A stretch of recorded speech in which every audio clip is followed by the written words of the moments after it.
palmas a la Asociación Cultural Sayani Perú.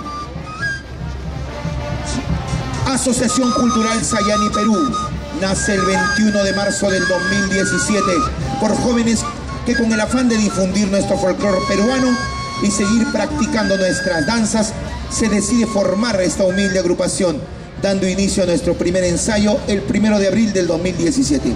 Actualmente la Asociación Cultural Sayani Perú cuenta con más de 30 integrantes entre niños, adolescentes y jóvenes que día a día crecen artísticamente, dando el mayor esfuerzo en cada ensayo, bailando nuestras diversas danzas de costa, sierra y selva. Ellos son Asociación Cultural Sayani Perú. ¡Escucho, Guayatas! Guayatas de William.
Tradición del pueblo alto.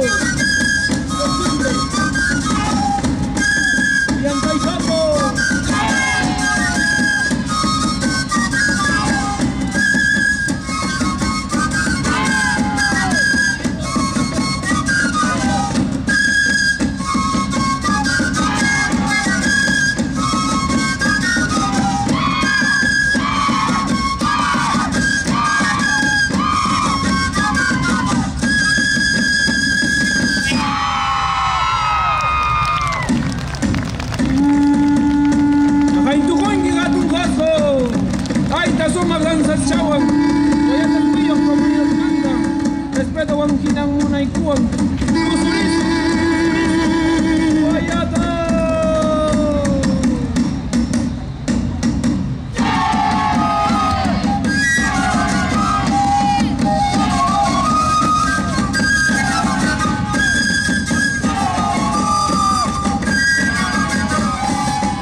su tiempo.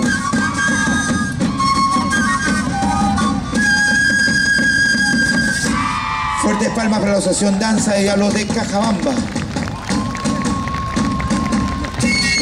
Acción Cultural Sayani, Perú.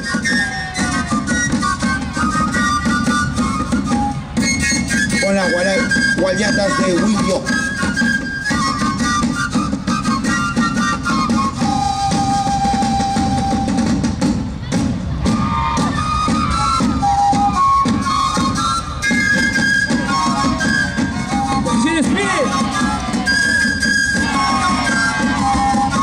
Sayani Perú.